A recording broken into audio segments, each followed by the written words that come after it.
I want to take a look at the quote, "When you see a good move, look for a better one," commonly attributed to former chess world champion Emanuel Lasker, who you see in the picture over here. I know that chess coaches have a bit of mixed opinions about this particular quote, as it's easy to learn the wrong lessons from it. For example, what I don't want to happen is that you start doubting yourself and feel very insecure over the board. Yes, we all make mistakes, but this is not what I want to do to you. It doesn't sound like fun. One other thing that I don't want to happen is that you become perfectionist now, because that will typically mean that you struggle to make decisions and always run into time trouble. And in Xiangqi, that can be a problem in particular, because I think I've been in one tournament that had over an hour on the clock. It's not very common in Xiangqi. So how about this one? Whenever you have more than one legal move, but you look at just one because you think it is obvious, how about taking a small moment to see if there is anything else that you could play? I'll go through a few examples to show this suggestion. Okay, so this is from a game that I had a couple of years ago in Germany. I am red here, and well, quick positional judgment of the position is this cannon is quite well placed, pinning stuff towards the king, and red definitely has more control on the right wing. And black has more space on our left wing, and especially these pieces have trouble finding their way into the game. So I was considering to play my rook towards the left here, exchanging these two cannons, which should create a bit more space. Black took, and now the obvious move is to recapture here with the rook. But, no, beg your pardon. As we learn in chess, are there any alternatives that we have here? And I know that a chess YouTuber named Gotham Chess uses the term danger levels here and asks, what is worth more than a cannon? And one answer would be the king.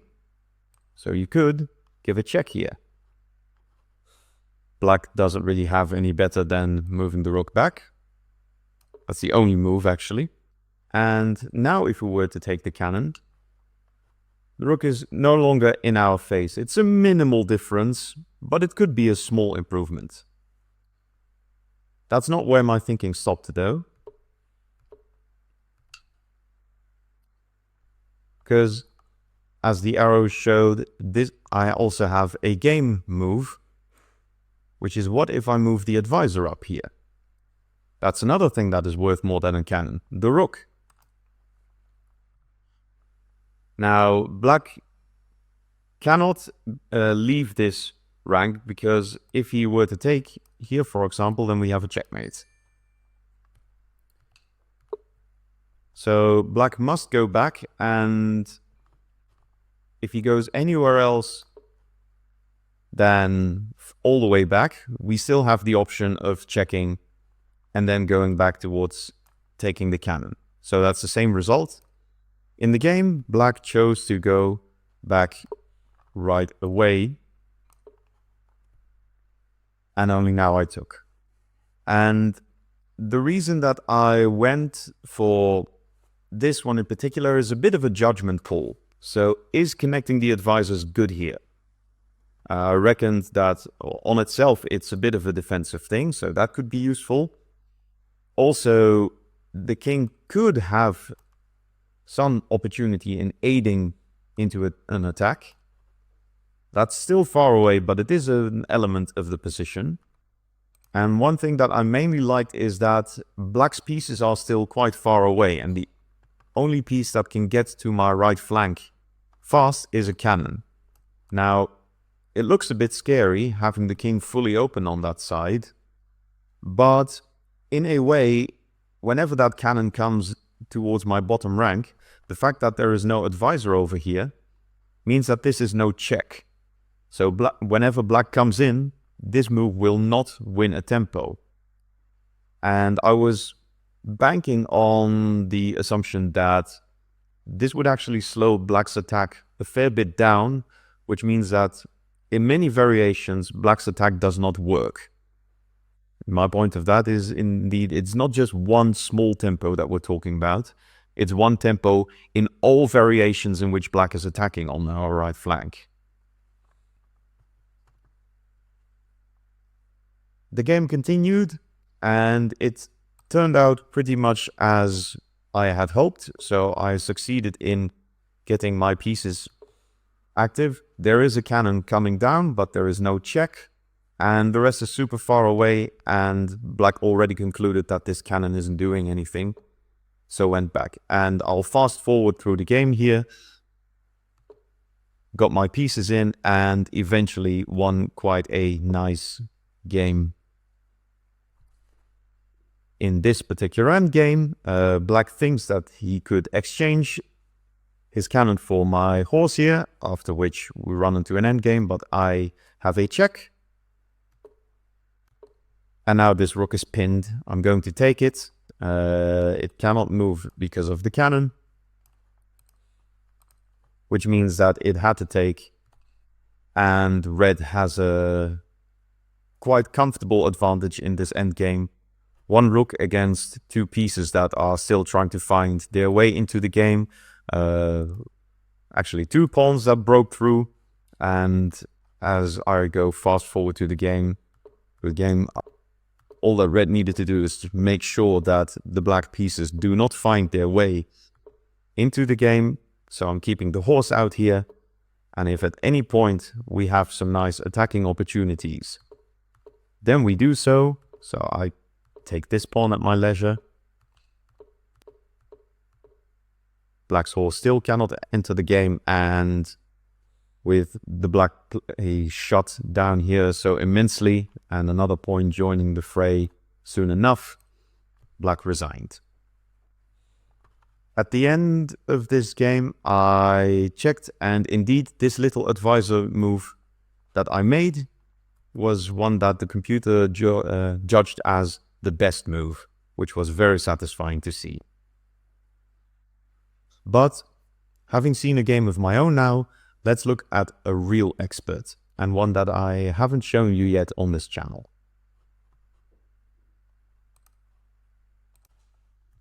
Okay, in an earlier video I introduced it to Xiangqi, and the second celebrity that I wish to introduce to you is International Master Zhang Qiang.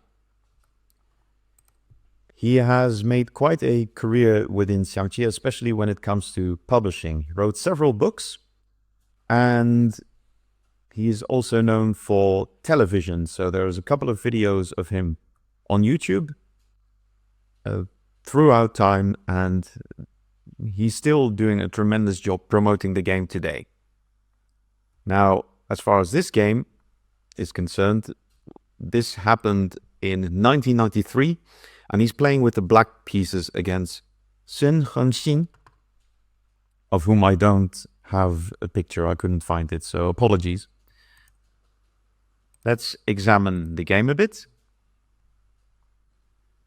We have a pawn opening, much like my last video, and Zhang Qiang happens to follow the line that I also recommended to beginners, which is the thundering cannon. We have the elephant coming up. Usually, if red chooses an elephant, they pick the other one.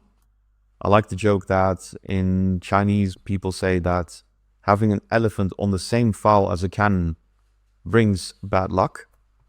But this move isn't too uncommon either. Zhang prioritizes getting the rook out, like so, and now moves his other pieces out on the left flank.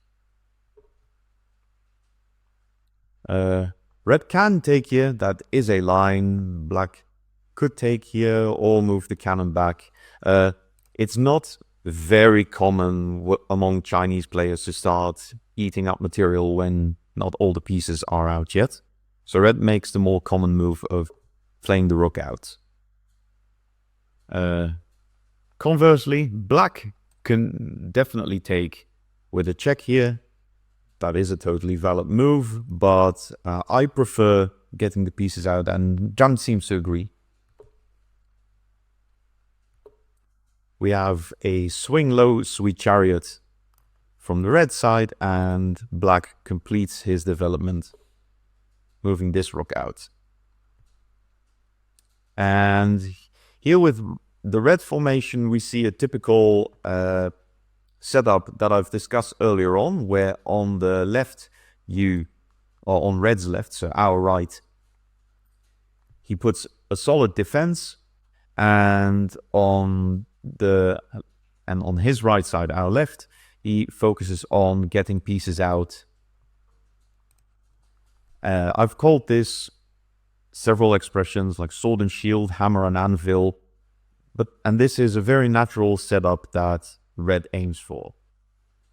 Black aims for activity. Both rooks are on open files,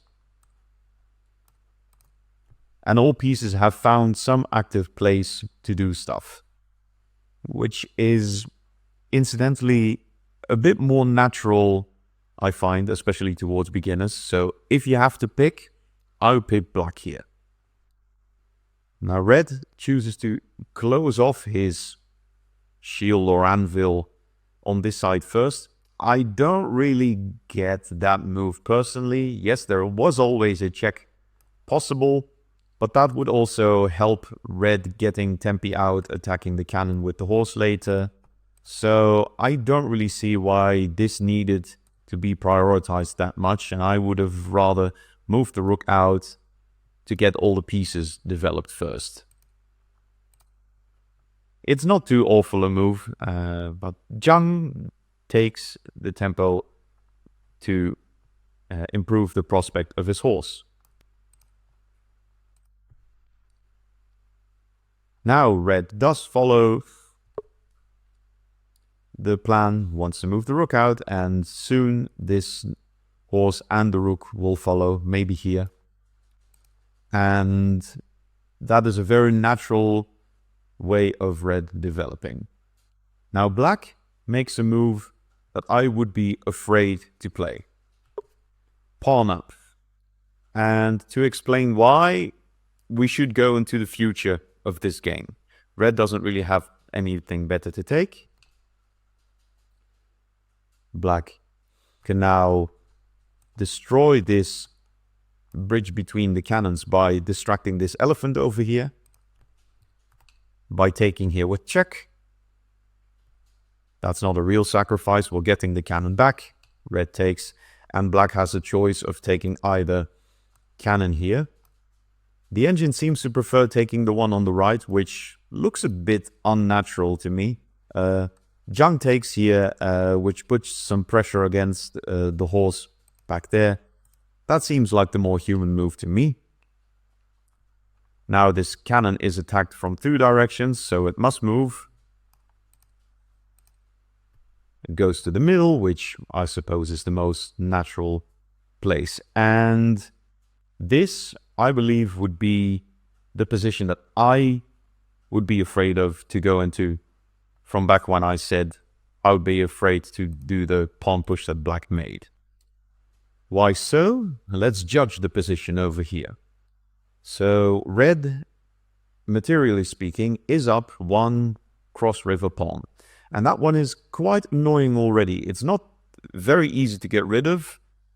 And it controls a few places for this horse. So that's a bit uncomfortable. Black has an extra elephant. We've taken one, which means that the other elephant is permanently weakened. That means that if black can get some kind of attack going towards the king, that's what to aim for, because that's where red is weak right now. If black cannot get an attack going, then it won't be too relevant that red's elephant and therefore king is slightly weakened. And then this pawn over here will be relevant. So if black doesn't have an attack, red is better here. And if I were to go into this position, I wouldn't really see it for black. I don't quite see where the attack is coming from. I mean, I see it now, but Had this been my game, it's not clear to me. Now, Zhang comes up with a quite spectacular move here. It even finds an alternative to the idea that I proposed. So I said black needs to prioritize an attack against the king. And he seems to go into the future and say, yes, we should attack the king. We should prioritize that. But you didn't say I need to prioritize it now. And he takes a small break, playing this move. That's quite a cute move, and let's analyze that a bit. Beg your pardon. Here we go. So this is sort of a pin, keeping this horse a bit honest. Now, red could solve this pin by taking here, which also attacks this rook, and also attacks this horse. So tactically, black must oblige and take here. But it does inconvenience the red horse a little bit, and maybe this is what red did not want to go for. Now, if we go back to the real board, that does mean that if... Sorry, I needed to prepare a bit. If this horse isn't going to move anywhere, then it's pinned. And I will refer to it on several occasions as being pinned. And that will play a role making the tactics work. And this is why this move with the pin is such a brilliant idea. Now, red follows the most logical continuation. Developing the horse, attacking the rook. What's more obvious? Now, this rook is under attack, so we must move it away, obviously.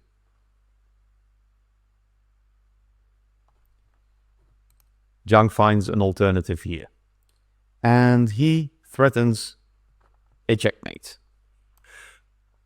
So red doesn't have time to capture. Now, how to deal with this isn't too easy, because if the elephant leaves, then the cannon is hanging. Remember that this horse is pinned. If this cannon goes in between, like this, the rook can then take that, because remember, this horse is pinned. So red doesn't really have too many opportunities to react to this, and the move that he chooses is to move this pawn out of the way, unmounting the cannon. I guess you could go either way. It seems that red chooses to go this way just such that he still has the option to play this move if it is convenient. Now Zhang moves up here, threatening mate again,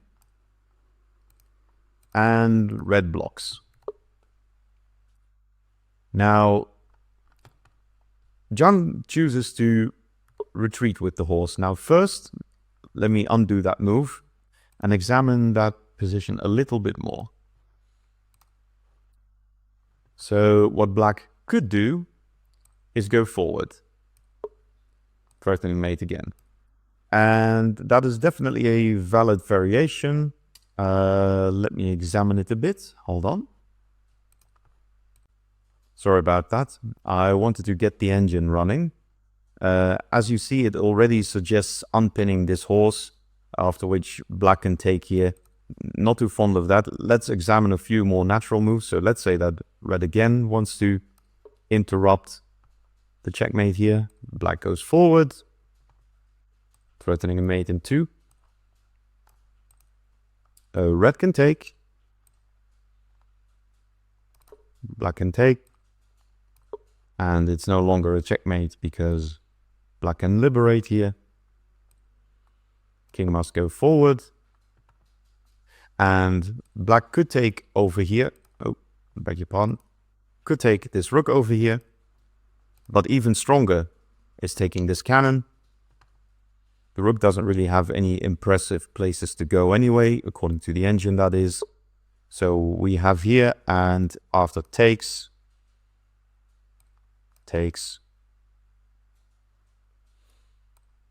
going over here, threatening mate.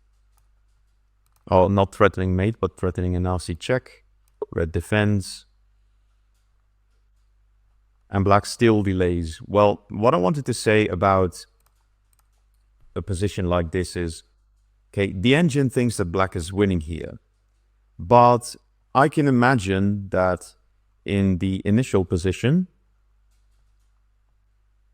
so that would be over here, black chose not to go for that because it's a really deep calculation, and that brings two problems. First of all, is this end position really winning for black? The material has thinned out. The moment that we take this rook, we only have rook and horse left as major pieces. According to the engine, that's winning, but are we really winning here? If you're wrong, then we've just traded down into an endgame that is a bit drawish. That's possibility number one. Possibility number two, did we miss some continuation here? Is this really all that red has?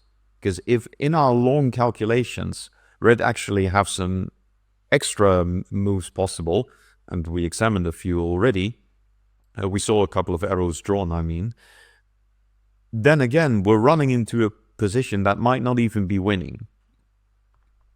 So I can totally imagine that instead of running forward, Zhang Qiang elected to run back here and keep his advantages. Now, going back to the game, and let me briefly prepare. So we have going back here, and red moved again. I want to say something about this little maneuver here that black just made. Does that really bring any advantage? And my answer is maybe. It's not clear. It's very likely not worse. And even though it's not clear whether this is advantageous for black, I do like the idea of doing it anyway, because he gets the maneuver in for free. And when, as a beginner, you're solving puzzles and you're kind of learned that a checkmate in 2 is better than 3, the lesson learned seems to be that quicker is better. But experienced masters like Zhang Qiang know that it's wise to collect every little tiny advantage, or even a possible advantage that you can get your hands on. Now, given that black doesn't dare to run forward with his horse, because that indeed looked a bit risky, it also means that the jokes among threatening checkmate have ended, at least for a little while, and now he does move the rook. Which is a little bit of a concession, because now this cannon is no longer under attack, which means that this elephant can move if need be. But it's a very small concession, and black still has a lot of activity going on. We have an offer of a trade here, and before we go into that, we have, there I am again, threatening a checkmate in 1. So red does not have the time to take. Red blocks again. He has to, because not only are we threatening a checkmate over here, we're also attacking this horse on 2 occasions. So in order to deal with those 2 threats, red must block. And now black does go ahead with the horse, which is a bit of a funny thing. So it seems that we're again threatening checkmate.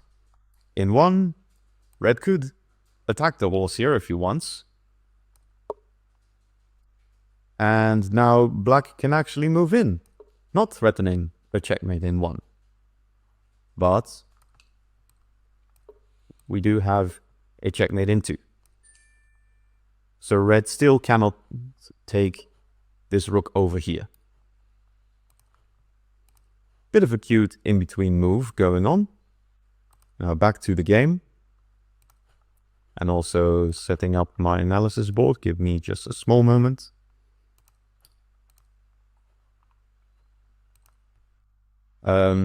Given that this move doesn't work because of the checkmate in two, thread, red now says, okay, I've had enough of all the shenanigans.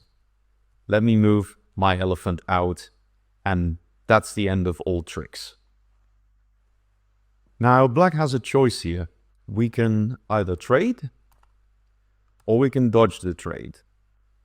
And what I find funny about this position is the higher your playing level is, the less you will like trading here. I imagine that a beginner might think that if you take here, at least you're drawing the horse backwards, which wins the tempo. If you go a bit up in level, you will learn that, let's say an intermediate will also say, hold on, but we also invested a lot in this rook here. So this is not really any advantageous trade also.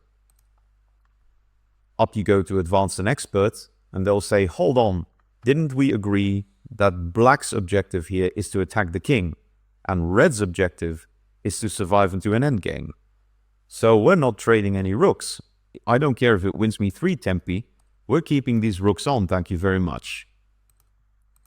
And if you are a master or grandmaster at that, then I think you would rather bang your head against the wall than trade rooks here, because the wall hurts you less. Zhang Qiang definitely keeps the rooks on the board.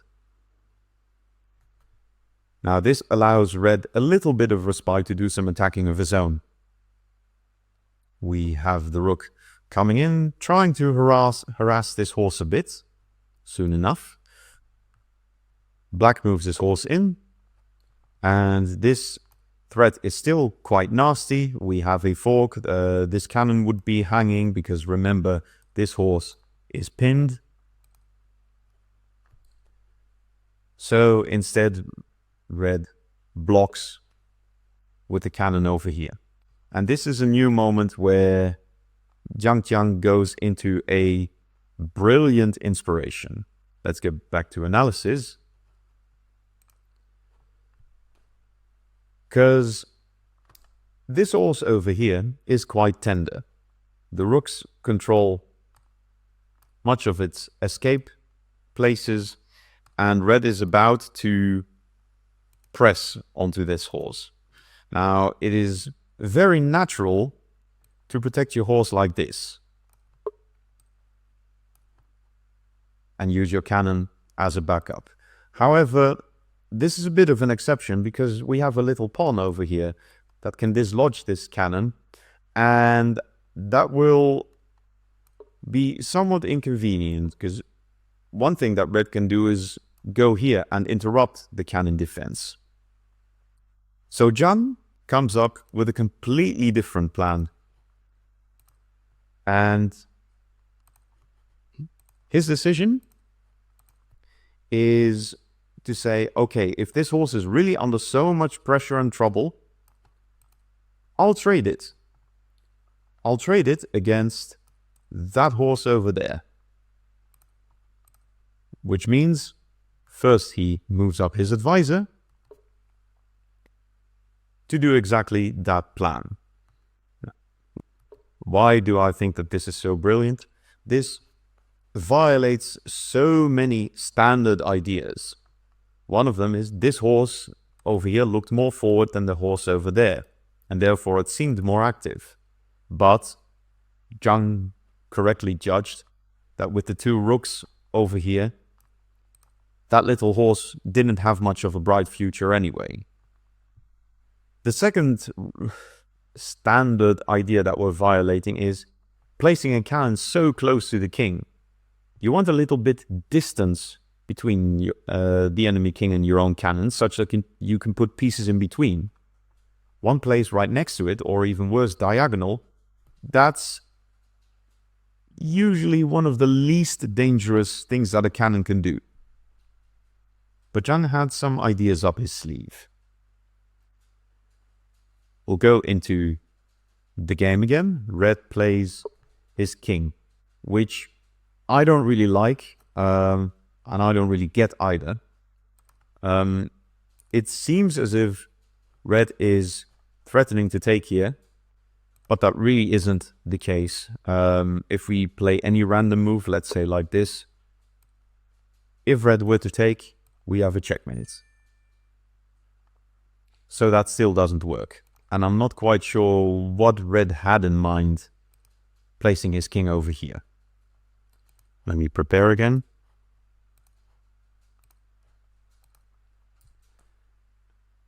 So Zhang seizes the opportunity to solidify his defense here. And now that the two elephants are protecting each other, red could try to interrupt it, but then you're going all in on an attack, and it still seems that this rook is a bit out of place.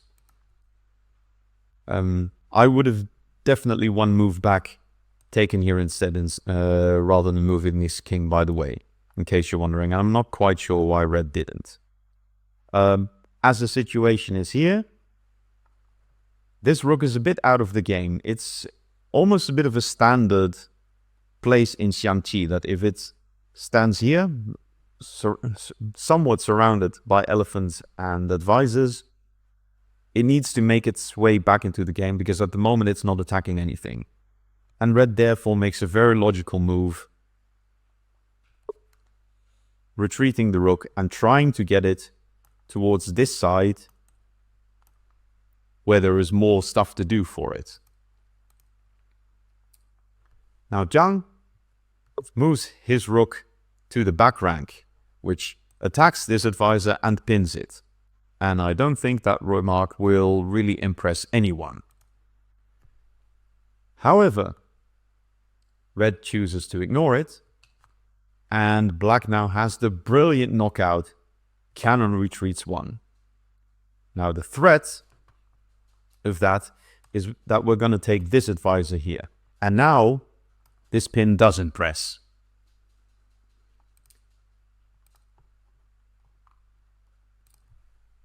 Now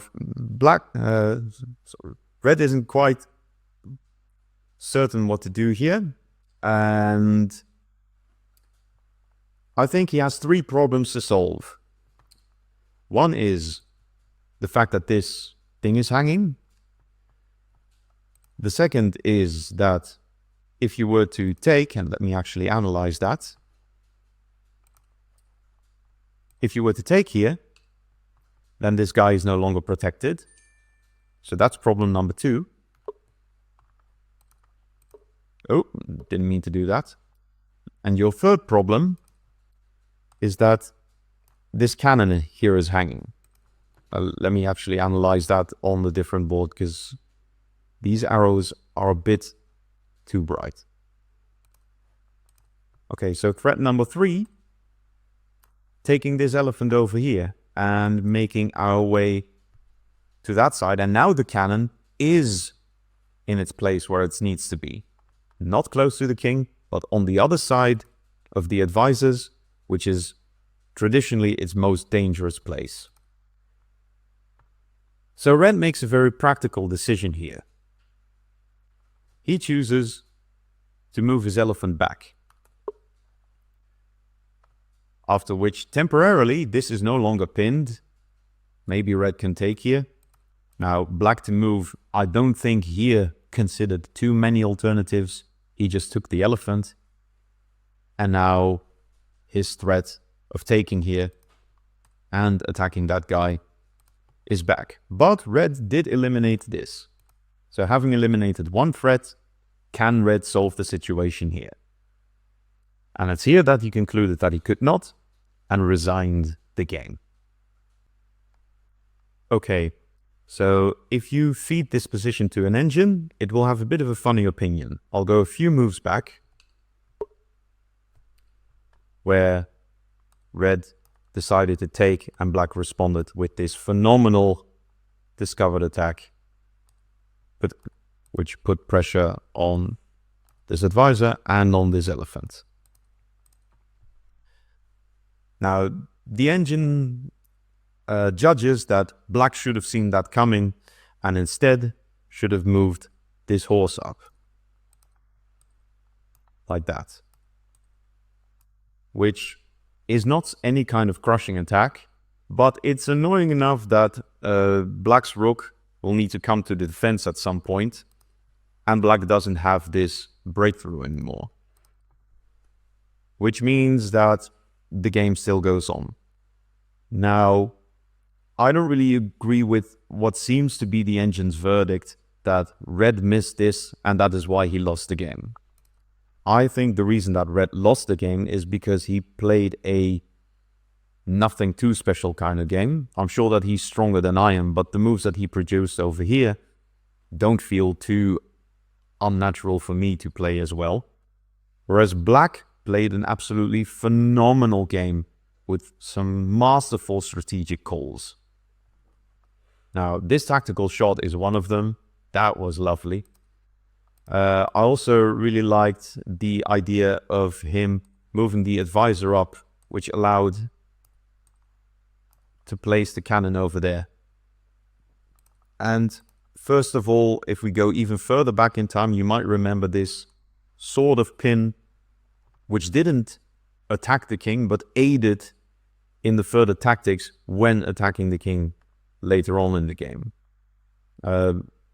Especially this move with the semi-pin, I still can't believe quite how good that was. I also like Zhang Qiang's approach to this game. It shows to me that when he made this little maneuver with the horse, let me go find that back in time.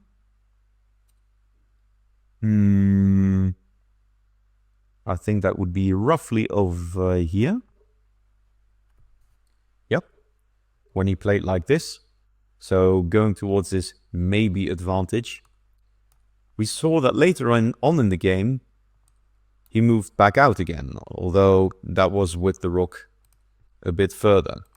So if we follow the game again. Now he moves forward.